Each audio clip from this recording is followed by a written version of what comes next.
forget something, please let me know. So, what's the fundamental thing that I need to defeat on him to progress to the mount position while I've got the side? It's not this arm, it's this arm. Okay, so what we're going to do is we're going to try to focus on getting his elbow away from his body and up to this position. Okay? The two ways that we worked, we're starting off, and we're assuming the guy's got his hands in kind of a good defensive structure for jiu-jitsu. Like, his arms are all over the place. I mean, there's a lot of different attacks, but you know, the guy who's just in real tight, you know, not doing anything real silly. Okay? So you're going to start off kind of like with the underhook and cross-face position going here. Okay? The first one we can try is just to bring your knee close to your own knee and kind of slide up with your hip. Okay? The second one we can try, you want to try that one first because it's very easy. But if you're trying here and you're not succeeding, glue your elbow in real tight, yeah.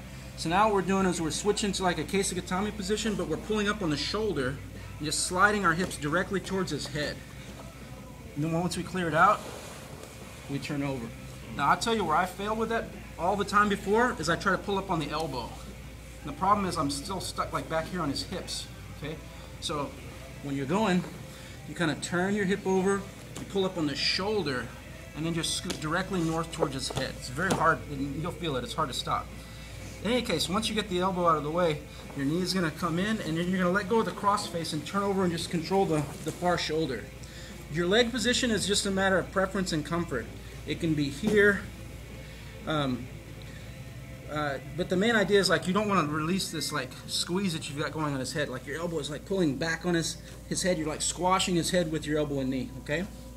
A lot of times the guy's hand is here like on your neck trying to push and make space.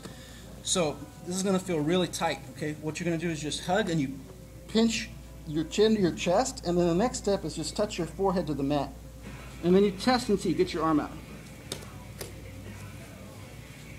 That right there was worth the price of admission. Like it's really, really cool. It's almost like a compression on the arm. I wouldn't say a submission, but it's very uncomfortable. So the elbow's in real tight. So this is going to take away any ability he has to push with his arm or get this arm in a better spot. So you glue your chin and then forehead to the floor. Boom. Okay? Now, knee on the stomach, and test your position. See if he can bump you off.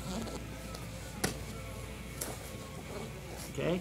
Now I need to move to a better position. So I'm gonna bring my arm to the other side of the head and start pushing with both hands and moving in a circle. As I move in a circle, his arm is going north and my knee is sliding in. And when I mount, I'm really high.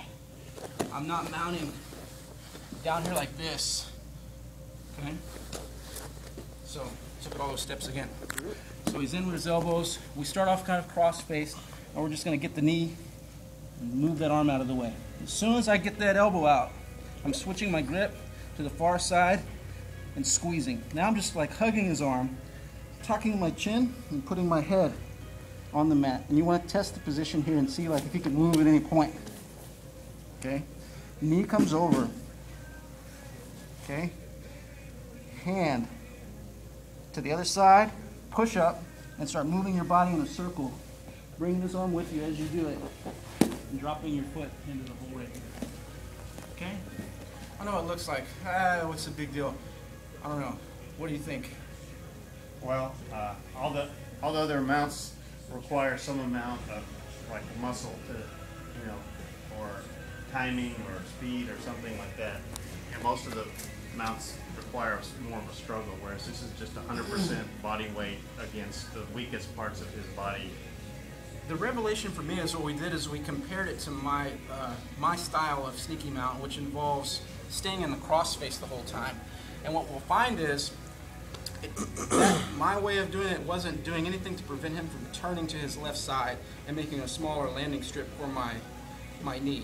So although it could work, I feel this one feels like a lot tighter. And then there's no ability to move your arm out of that configuration. So and like this arm too is more trapped with the arm on the other side versus keeping the cross face. So the way I've been doing this for years is I'm like here and I clear this out of the way, okay? And I start stretching and I put my knee on and I'm looking to mount, okay?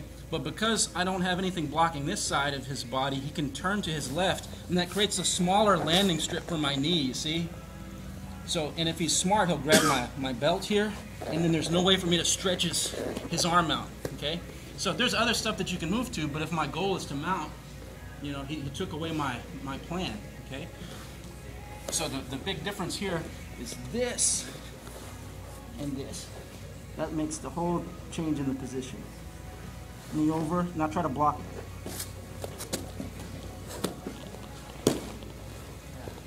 Puts his whole body on this arm out. It's not a fair fight. And when you put your head on the floor and make that squeeze, whew, I mean, you've already got the killer Americana. I think you could just slaughter the guy with that one right there easily.